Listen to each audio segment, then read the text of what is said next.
It's on here now. The goalkeeper's beat, and South Africa have done Shaker Sport 2010. ሰላም ጤና ይስጥልን እንደምናላችሁ የተከበራችሁና የተወደዳችሁ የሸገር ስፖርት ዊዝ አበበ ግደይ የዩቲዩብ ቻናል ቤተሰቦቻችን በያላችሁበት እጅግ አስደሳች ጊዜን እያሳለፋችሁ እንደሆነ ተስፋ እናደርጋለን። መልካሙን ሁሉም ለናንተ እንመኛለን። ታዲያ ይህንን ሸገር ስፖርት ዊዝ አበበ ግደይ የሚለውን የዩቲዩብ ቻናላችንን ሰብስክራይብ አድርጉት፣ የደውል ምልክቱን ተጫኑትና አዳዲስ ፕሮግራሞችን ስንለቅ መልእክት ይድረሳችሁ። ላይክ በማድረግ እንዲሁም ደግሞ ሊንኩን ለሌሎች በማጋራት በተከታዮች ቁጥር እንድንበዛ የምንሰራቸው ፕሮግራሞችም ብዙ ሰዎች ጋር እንዲደርስ የምታደርጉትን ጥረት አጠናክራችሁ ቀጥሉ እንላለን። እስካሁን ላደረጋችሁልን ድጋፍ፣ እገዛ እና እኛን ለማንቃት ለሄዳችሁት ርቀት በሙሉ ምስጋናችን ትልቅ ነው። በጣም እጅግ በጣም አድርገን እናመሰግናለን። የ2026-27 የእንግሊዝ ፕሪሚየር ሊግ አዲስ የውድድር ዓመት ሊጀመር ዛሬ በፈረንጆቹ ኦገስት 1 ነው። የአርሰናልና የኮቬንትሪ ሲቲ ጨዋታ ደግሞ የሚደረገው ኦገስት 21 ነው። ስለዚህ 20 ቀናት ብቻ ቀሩን አዲሱን የውድድር ዓመት መኖር ልንጀምር ነው። ኦገስት 21 ዕለተ አርብ ነው የሚሆነው የውድድር ዓመቱ የመክፈቻ ጨዋታን በሁለቱ ክለቦች መካከል በሻምፒዮኑ አርሰናልና በመጤው ኮቬንትሪ ሲቲ መካከል ይደረጋል። በጣም በብዙ ምክንያት በጉጉት እንጠብቀዋለን። ታዲያ ቢቢሲ ሰሞኑን በዚህ የ2026-27 የውድድር ዓመት ዙሪያ ምናልባት ከረጅም ዓመታት በኋላ ለመጀመሪያ ጊዜ ምናልባት በእንግሊዝ ፕሪሚየር ሊግ ታሪክም ሆኖ በማያውቅ መጠንና ልክ የዘንድሮን የውድድር ዓመት የእንግሊዝ ፕሪሚየር ሊግ ዋንጫ ለማንሳት የሚደረገው ፉክክር ዋይድ ኦፕን ነው አለ እናስቀምጠው። ለሁሉም በጣም ትልልቅ ለሚባሉት ክለቦች ክፍት ነው። ሁሉም ሊችሉ ይችላሉ አለ። ዋንጫ ማሸነፍ፣ ሻምፒዮን መሆን ለሁሉም የሚቻል ይመስላል። ተቀራራቢ ነገር እየተፈጠረ ይመስላል አለ። ቢቢሲ የጻፈው ሐሳብ ማልስማማበት ነጥብም አለው። የራሴን አስቀምጣለሁ። ቢቢሲ ያለውንም ደግሞ መንገር አንድ ነገር ነው። ስለዚህ ቢቢሲ ለምንድን ነው ዋይድ ኦፕን ነው፣ ለሁሉም ክፍት ነው፣ እገሌ በተለየ ሁኔታ ዋንጫውን ለማሸነፍ የተሻለ እድል አለው ብልም እንኳን ያንዱ እድል ከሌላው እድል ብዙ የራቀ አይደለም ይላል። ያንዱ እድል ከሌላው እድል ይልቅ የበለጠ የገዘፈ ዋንጫዋ እንደሆነች የእንትናነች የሚያስብል አይነት አይደለም። መቀራረባ ያለው ለመቀራረብ መፈጠሩ ደግሞ ምክንያቱ ገብቶኛል ነው የሚለው ቢቢሲ። ምን ገባህ እንበለው። ወደ 4 የሚደርሱ ነጥቦችን ነው ቢቢሲ የሚያስቀምጠው። እነዚህ 4 ነጥቦች የእንግሊዝ ፕሪሚየር ሊግን አርሰናልም፣ ሊቨርፑልም፣ ማን ዩናይትድም፣ ማን ሲቲም፣ ቼልሲም፣ ቶተናምም በርትተው ልናይ የሚያስችሉን ናቸው ይላል። የእንግሊዝ ፕሪሚየር ሊግ ላይ የሚኖረውን ተቀራራቢ ዋንጫ የማንሳት ፉክክር በተለይ በትልልቆቹ 6 ክለቦች መካከል ሲያስቀምጥ የመጀመሪያው ምክንያት ዘንድሮ ለየት ያለ ነው፣ ዘንድሮ ተቀራራቢ ነው እንድል አድርጎኛል የሚለው የአዳዲስ አሰልጣኞች በእነዚህ ትልልቅ 6 የፕሪሚየር ሊጉ ክለቦች ላይ መኖር ነው። አዳዲስ አሰልጣኝ ሲኖር ኤኒቲንግ ካን ሃፕን፣ በመጥፎም በጥሩም ሊሆን ይችላል። ስለዚህ ኒው ኤክስፔክቴሽን አለ ነው። አዳዲስ አሰልጣኞች ስላሉ ኤክስፔክቴሽናችንም በዛው መጠን የተለያየ ይሆናል እና የእያንዳንዱን አጋጣሚ የእያንዳንዱን ምክንያት ይዘረዝረዋል ቢቢሲ። ከነዚህ 6 የፕሪሚየር ሊግ ክለቦች መካከል በዚህ አረዳዱ ከቢቢሲ ጋር አስማማለሁ እኔ 5ቱ አዳዲስ አሰልጣኞችን ቀጥረው ከአዳዲሶቹ አሰልጣኞች ጋር እየሰሩ እንደሆነ ነው እሱ ፊልም ያደረገው።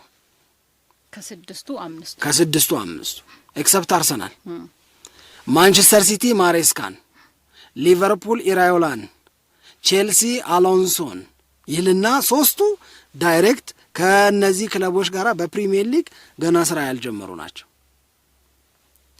ሁለቱን የሚጨምራቸው ካሪክንና ሮቤርቶ ደ ዘርቢን ነው። ሮቤርቶ ደ ዘርቢ ቶተንሃምን ከሞት አድነው ተብሎ የውድድር ዓመቱ ሊያበቃ ሲል የተቀጠረ፣ ማይክል ካሪክ በማንቸስተር ዩናይትድ እና በሩበን አሞሪም መካከል ሰላም ሲታጣ ስምምነት ሲርቅ ለጊዜው ተብሎ የማንቸስተር ዩናይትድን ኃላፊነት የወሰደና 17 ጨዋታዎችን ብቻ ከማንቸስተር ዩናይትድ ጋር ያደረገ ነው። ስለዚህ ለእነዚህ ሁለት አሰልጣኞችም ይላል ቢቢሲ አዲስነት ገና አልለቀቀም፣ አዲስነት ገና ቦታው ላይ ነው ይላል። በዚህ አለመስማማት አልችልም። እኔ ሮቤርቶ ደ ዘርቢን ነባሩ የቶተንሃም አሰልጣኝ ምናምን አልለውም። ካሪክንም ይሻላል ከሮቤርቶ ደ ዘርቢ ግን አልለውም። ለእኔ ያዝ ያደርገኛል። እስኪ እንየው የሚል አይነት ስሜት አለ። ገና 17 ጨዋታ ነው እንዳልሽው፣ ግን ገና እስኪ እንየው እስኪ በአዲሱ የውድድር ዓመት ራሱ ፕሪሲዝን አዘጋጅቶ የለውም ፕሪሲዝን ምናምን እንደገና ደግሞ ቋሚ አሰልጣኝ ተብሎ ለመጀመሪያ ጊዜ ነው። ስለዚህ በአምስቱ ክለቦች ላይ አዲስነት አለ።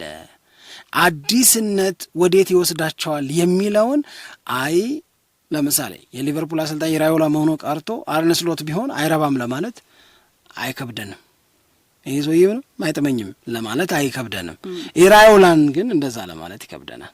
ዣቪ አሎንሶ ቼልሲ ቤት ምን ልዩነት ያመጣል የሚለውን ገና ኖረን ማየት ብቻ ነው የሚጠበቅብን። ምክንያቱም የተዘባረቀ ነገር አለው። ዣቪ አሎንሶ በሪያል ማድሪድ ቤት ውስጥ ምን አጋጠመው፣ ዣቪ አሎንሶ ከባየር ሊቨርኩሰን ጋር እንዴት ሆነ የሚለውን ስትመዝኙ ወይም ልመዝን ብለሽ ስትነሺ እዛ ጋር አንድም ጨዋታ ሳይሸነፍ የጀርመን ቡንደስሊጋን ከባየር ሚኒክ በልጦ ማሸነፋል።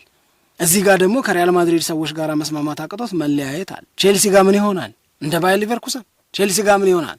አዲስነት፣ አዲስ ጥበቃ የምንለው እዚህ ውስጥ የሚሰፋ ነው። ልክ ነው። እንደውም አሎንሶን የሊቨርፑል አሰልጣኝ ይሆናል ተብሎ ነበር። አርነስሎትን ተክቶ አክቹአሊ አርነስሎትን ተክቶ ይሆናል ተብሎ ነበር። አብዛኛው ቀድሞም የሊቨርፑል ቤትን በደንብ ስለሚያውቀው እዛ ላይ የአሎንሶና የሊቨርፑል ስም በተደጋጋሚ ነበር የሚነሱት። ግን አንዲ ኢራዮላ ደግሞ የሊቨርፑል አሰልጣኝ ሲሆኑ ሞር ሊቨርፑል የተሻለውን ውሳኔ ወሰነ የሚለውን ሀሳብ እንድንቀበል ደግሞ የሚያደርገን ይመስለኛል። ምንም ጥያቄ የለው። አሁን የዚህ ደግሞ ተገላቢጦሽ አዳዲሶች ናቸው የሚለውን ነገር ደግሞ ወደ ጎን አድርገሽ የዚህ ተገላቢጦሽ እነማን ነበሩ? የማህሙድ አህመድ ዘመን በዛን ጊዜ ምናምን ስትይ ሲቲ እኮ ከጋርዲዮላ ጋር ተለያይቶ የሚጀምረው የውድድር ዓመት ጋርዲዮላን ማጣት በራሱ ሜክስ ዲፍረንስ። ማጣት ከጋርዲዮላ ስንብት በኋላ ወይም በጋርዲዮላና በማንቸስተር ሲቲ መካከል መለያየት ከሆነ በኋላ ህይወት እንዴት ይቀጥላል፣ እንዴት ይቀጥል ይሆን የሚለው ነገር በራሱ እኮ የሚያጓጓ ነው ሳምሪ የሆነን ለመናገር። ምክንያቱም ማንቸስተር ሲቲ ካለፉት 9 የፕሪሚየር ሊግ ውድድሮች በ6ቱ የፕሪሚየር ሊጉ ሻምፒዮን ነው። ከ9-6 ማሸነፍ ብዙ ነው። 3ቱ ነው ለሌላ አሳልፎ የሰጠው። ይሄ ቀላል አይደለም። ይሄ ትልቅ ነገር ነው። ፔፕ ጋርዲዮላ የ55 ዓመቱ ስፔናዊ 17 ሜጀር የሚባሉ ዋንጫዎችን ከማንቸስተር ሲቲ ጋር አሸንፏል በ10 ዓመት ውስጥ። ይሄ ሰው የለም ስትባይ ሲቲ እንዴት ይሆነ ብለሽ ትጠይቂያለሽ እንጂ ሲቲ እንዲህ ነው የሚሆነው ብለሽ እሱ በነበረ ጊዜ እንደምትናገሪው አፈሽን ሞልተሽ አትናገሪም። የተቀየረው ነገር በራሱ ያንን ያስገድዳል። የአዲሱ አሰልጣኝ ጉድለት ብቻ ሳይሆን የነባሩ የፔፕ ጋርዲዮላ አለመኖር ማሬስካ ምንም ባያጎሉ ግን ፔፕ ጋርዲዮላ አለመኖሩ በራሱ የራሱ የሆነ ክፍተት ይፈጥራል። በዛ ላይ ደግሞ ሌሎች የምንጨምራቸው ነገሮች ሊኖሩ ይችላሉ። አዳዲስ ተጫዋቾች መምጣት ወደ ማንቸስተር ሲቲ በዛኛው ካታጎሪ ነው። እሺ ያሉ ተጫዋቾች ደግሞ ከማንቸስተር ሲቲ ጋራ መለያየት፣ እነዚህ ነገሮች ከማሬስካ ማጉደል ብቻ ሳይሆን አጠቃላይ ክለቡ ካለበት ለውጥ አንጻር አብረው የሚታዩ ናቸው ብዬ። ልክ ነው። ግን እንዳልኩሽ ነው። በነገራችን ላይ አሁን አንዱ አሪፍ ነገር በ2026-27 የእንግሊዝ ፕሪሚየር ሊግ የውድድር ዓመት አብዛኞቹን አሰልጣኞች አንተ እያልኩ ማውራ መሆኔ ጥሩ ነው። ታናናሾቼ ሌላው በጣም ባለ ልምድ ራሱ ኤዲ ሃው ራሱ አሁን እዚህ ውስጥ አይካተቱም እንጂ ግን እሳቸውም ከኒውካስትል ጋር ተለያይተዋል። አሁን እነዚህ ቢግ ሲክሶቹ ነው እኮ እሱን ነው እኮ እዚህ ውስጥ አይካተቱም ያልኩት ለዛ ነው። እና አንደኛው ብቻ ሲቲ ቤት መቅጠር ብቻ ሳይሆን ማሬስካን ጋርዲዮላን መልቀቅም የራሱ የሆነ ትልቅ ኢምፓክት አለው የሚለውን ያለው። ከዛ ውጭ ግን ቼልሲ እንግዲህ ቅድም እንዳልነው የሊቨርፑል አሰልጣኝ ሊሆን ይችላል ብለሽ ያስቀመጥሽውን ዣቪ አሎንሶ ነው የቀጠረው። እንግዲህ ከማሬስካ ጋር ተለያየ፣ ሊያም ሮዚኒየርን ቀጠረ፣ ከሊያም ሮዚኒየር ጋር ተለያየ። ከዛ በኋላ ዣቪ አሎንሶን የራሱ አደረገ። የዣቪ አሎንሶ ማረፊያ ሆነል ብለን ስንጠብቅ የነበረው ማንን ነው? ሊቨርፑልን ነው። ግን አልሆነም፣ በዛ መንገድ አልሄደም ለማለት ነው። ስለዚህ ብዙዎች የ2024-25 የውድድር ዓመት የሊጉ አሸናፊ የሆነውን አርነ ስሎትን ከሊቨርፑል ጋር አዲሱን የውድድር ዓመትን በአሸናፊነት ይቀጥሉታል ብለን ጠብቀን ነበረ። እኔ በኋላ አንድ ጥያቄ ጠይቅሻለሁ። ሊቨርፑልም አንዲ ራዮ ላይ ያልሽው አንዶኒ ነው አንዲ ያልሽው ስታቆላምጪ ነው። ብዙ ሰው እንደዛ ነው የሚለው ባይተው አንዲ ራዮ ላይ አንዶኒ የሊቨርፑል አሰልጣኝ ወይ ያቆላመጥኳቸው ቀጥላለሁ ወይ ካሉ እንደ ውጤት ታይቶ እሱ ደስ የሚለው ግን አንቱ ታሁን ብትተይለት። ስለዚህ እሱም በጣም ምርጥ አሰልጣኝ ነው እና በኋላ የምጠይቅሽ አሁን ለምን አልጠይቅሽም? የቢቢሲ የመጨረሻው ጥያቄ ከነዚህ አተታዎች በኋላ ሄዶ የእንግሊዝ ፕሪሚየር ሊግን በ2026/27 ማን ያሸንፋል የሚል ድምጽ የሰበሰበበት ነው።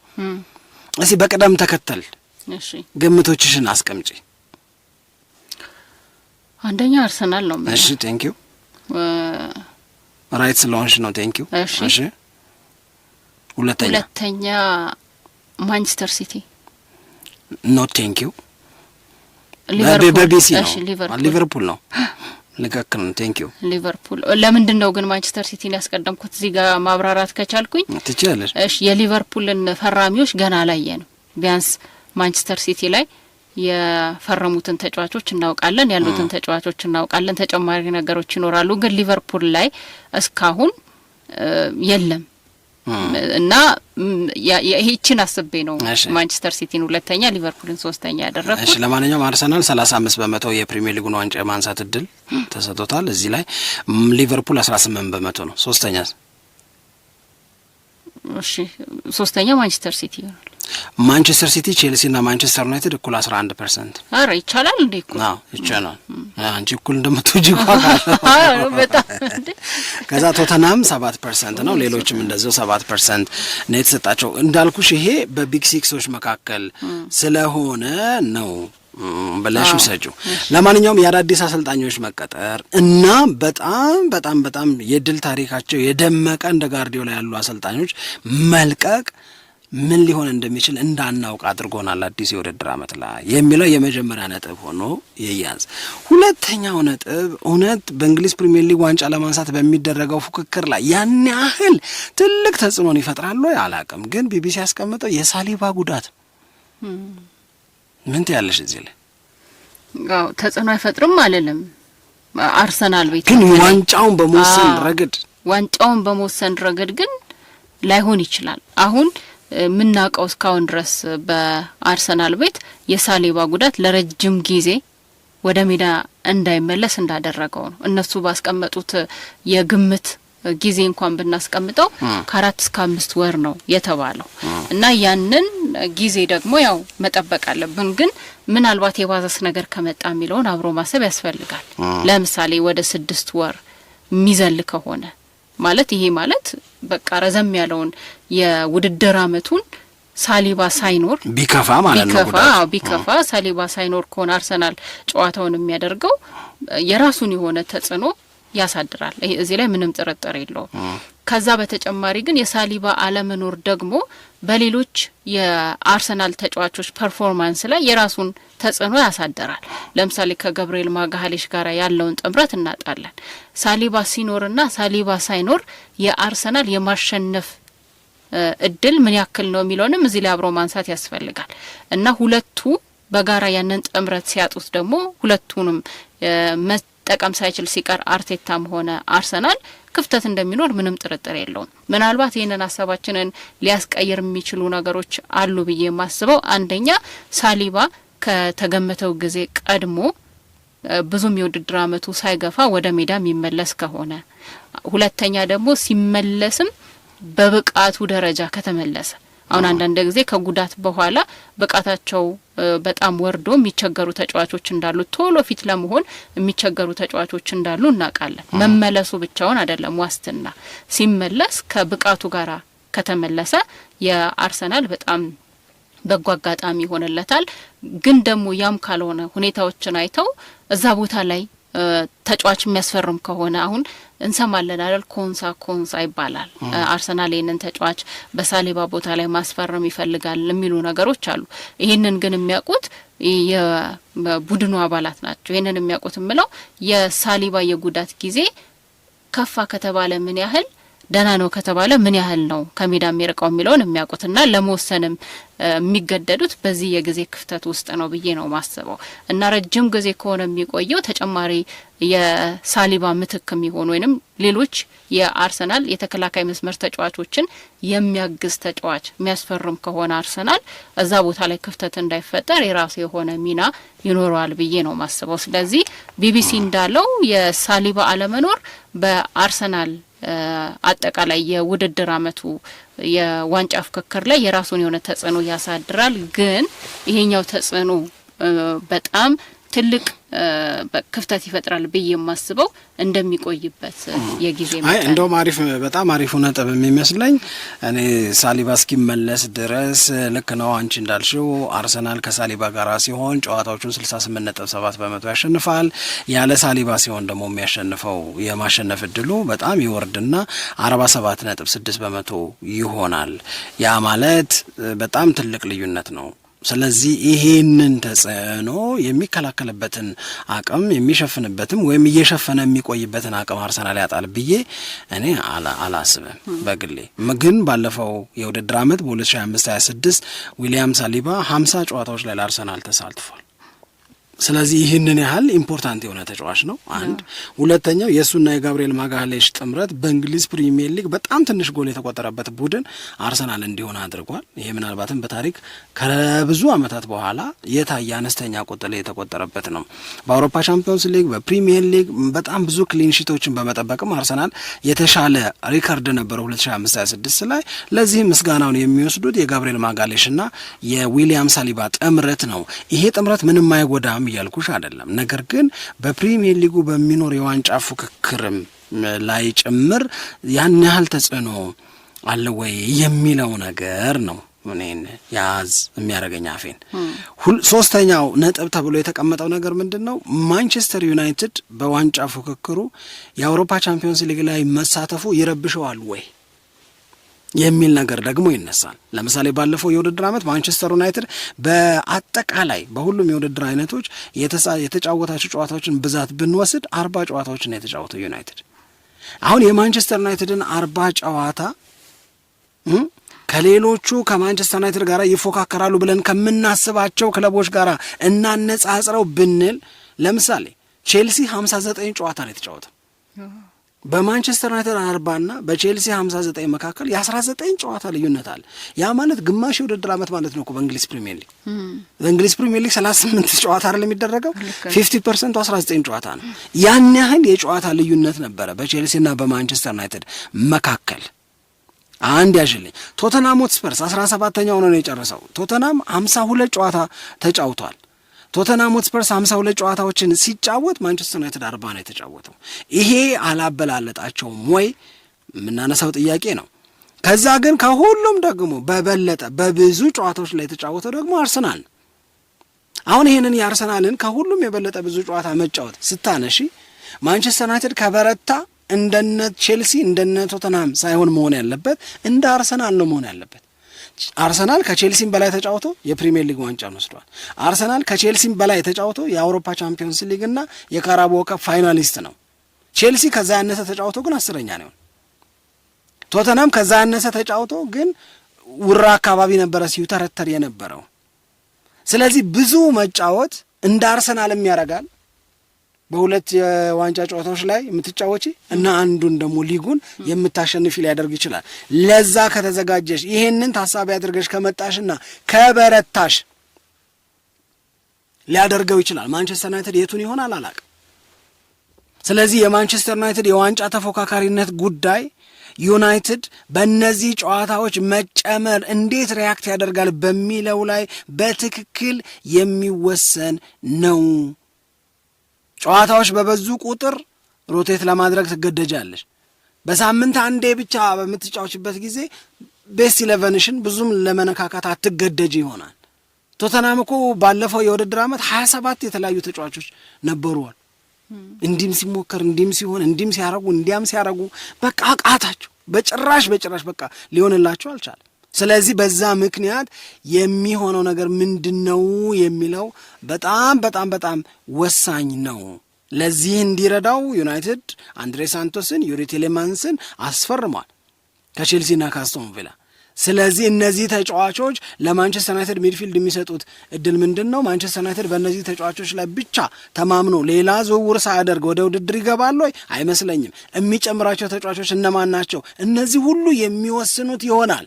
ነገር ግን የዩናይትድ ተጨማሪ ጨዋታዎች ዩናይትድ እንዴት ያስተናግዳቸዋል? ሸክም ነው የሚሆንበት እንደ ቼልሲና እንደ ቶተናም ወይንስ ፈክቶ የሚወጣበት ይሆናል እንደ አርሰናል? ወሀፍቱ ሴ ከኖረሽ ከማየት ውጭ ምንም አማራጭ የለሽ። ገብቶሻል መልሽ? መቼም እኔ በእርግጠኝነት ዩናይትድ ያው 38ቱን ወዶም ሳይሆን በግዱ ይጫወታታል። ከካራባኦ ካፕና ከኤፍኤ ካፕ ግን እንደ 2025-26 በመጀመሪያው ጨዋታ ተሸንፎ ይወጣል ብዬ አላስብም። በቻምፒዮንስ ሊግም ፕሮግረስ አያደርግም ብዬ አላስብም። በቻምፒዮንስ ሊግ ፕሮግረስ ባያረግም ግን 8 ጨዋታ ተጨምሯል። በቃ አለቀ። መጨረሻሽ ባያምርም 8ቷን ግን ተጫውተሽ ነው የምትወጪው። ገባሽ? ስለዚህ ቢያንስ የማንቸስተር ዩናይትድ የ2026-27 የውድድር ዓመት ጨዋታ ብዛት 50 ደርሷል። 38 40 48 ይደርሳል ቢያንስ። በካራባኦ ካፕም ሰከንድ ራውንድ ላይ ካልደረሰ፣ በኤፍኤ ካፕም ሰከንድ ራውንድ ላይ ካልደረሰ 38 የፕሪሚየር ሊግ 2 የኤፍኤ ካፕና የካራባኦ ካፕ 8 የቻምፒዮንስ ሊግ ደምሪው 48 ይመጣል። ከአምናው 8 ጭማሪ አለ። እኔ ግን ከዛ በላይ ይሄዳል። ከዛ በላይ በሄደ ቁጥር ዩናይትድ ያቅተዋል ወይንስ የበለጠ እየበረታ ይሄዳል? ማቃቱም በዝውውሩ ላይ ይወሰናል፣ መበርታቱም ዝውውሩ ላይ ይወሰናል። እስካሁን they are doing great። ካሁን በኋላስ it's very important ብዬ ነው የምወስደው። የመጨረሻው ነጥብ የሚሆነው በዚሁ አዲሱ የውድድር ዓመት ላይ ቼልሲና ቶተንሃም ሆትስፐርስ ዳርክ ሆርሶች ሆነው አይመጡም ወይ? 2 ነጥቦች ናቸው ቤዚክ የሚሆኑት በዚህኛው ነጥብ ላይ። አንደኛው ቶተንሃምም ቼልሲም እየገዙ ነው፣ ሪከርድ እየሰበሩ ነው። 117 ለሞርጋን ሮጀርስ ያወጣል። ቶተንሃም ደግሞ 230 ምናምን አውጥቶ 3 ተጫዋቾችን እያስፈረመ ነው ያለው። ሳንድሮ ቶናሊን በ100 ማቲያስ ፈርናንዴዝን በ85 ከዛ እንደገና ደግሞ ቫን ሄክን ምናምን አርገሽ ስትደምሪው እንደዛ ገና አልበቃኝም አላለም። ገና ምን አይታችሁ አለ። ስለዚህ ያንን በተመለከተ ዳርክ ሆርስ አይሆንም ወይ የሚል ነጥብ እናነሳለን። 2 የእውነት እና የምር ዩናይትድ ባለፈው የውድድር ዓመት በቻምፒዮንስ ሊግ ላይ የሌለ ከካራባኦ ካፕና ከኤፍኤ ካፕ በጊዜ የወጣ በመሆኑ ተጠቅሞ ነው 3ኛ የወጣው የምንል ከሆነ ቶተንሃምና ቼልሲም ይሄ አድቫንቴጅ አላቸው። ዘንድሮ የሉበትም ምክንያቱም ስለዚህ ይሄ የሮብና የማክሰኞና የሮብ ጉዳይ አይመለከታቸውም። እነሱ 10ኛና 17ኛ ደረጃን ይዘው ነው ያጠናቀቁት። ስለዚህ ይሄ መሆኑ እንደገና እነሱም በሻምፒየንስ ሊግ ተሳትፎ የአውሮፓ ውድድር ላይ ራሳቸውን ትኩረታቸውን እንዳይከፋፍሉ ያደርጋቸዋል። ይሄ ለአዳዲሶቹ አሰልጣኞች የራሱ የሆነ አድቫንቴጅ ሊኖረው ይችላል። በፕሪሚየር ሊጉ ላይና ሌሎች በውስጥ ፉክክሮች ላይ ትኩረት ብቻ እንዲያደርጉ ከቡድናቸው ጋር የመላመጃ ሌላ ረዘም ያለ ጊዜ እንዲወስዱ ሊያደርጋቸው ይችል ይሆናል። ግን ያ ደግሞ ለቼልሲና ለቶተንሃም ሆትስፐር ነው እንጂ ለማንቸስተር ዩናይትድ ደግሞ የሚሰራ አይደለም። ስለዚህ ለማንቸስተር ዩናይትድ ቅድም እንዳልከው ብዙ ጨዋታ መጫወት ብቻውን ውጤታማ አያደርግም፣ ወይም ደግሞ ከውጤትም አያስነስታ ውጤትም እንድታጣ አያደርግም። በውድድሮቹ ላይና በጨዋታው ላይ የምትወስደው ውሳኔ ነው የበለጠ ውጤታማ ሊያደርግ የሚችለው ተብሎ ነው የሚታመነው። ግን እነዚህ ነጥቦች ግን በጣም የውድድር ዓመቱን በጉጉት እንድንጠብቀው ናቸው። 20 ቀን ነው የቀረው እና በጣም አሪፍ ነው የሚሆነው ብዬ ነው የማስበው። አብራችሁን ስለነበራችሁ እጅግ በጣም አድርገን እናመሰግናለን። ታዲያ ይህንን ሸገር ስፖርት ዊዝ አበበ ግደይ የሚለውን የእኛን የዩቲዩብ ቻናል ሰብስክራይብ ማድረግ፣ ሊንኩን ለሌሎች ማጋራት እንዳትረሱ። ለእስካሁን ድጋፍ እያመሰገንን ደግሞ በሌሎች መረጃዎች ዳግም እናንተን ለማግኘት ያብቃን እንላለን። በያላችሁበት ሰላም ሆኑልን። ኢትዮጵያ ለዘለዓለም ትኖር። It's on here now. The goalkeeper's beaten, and South Africa have done like that.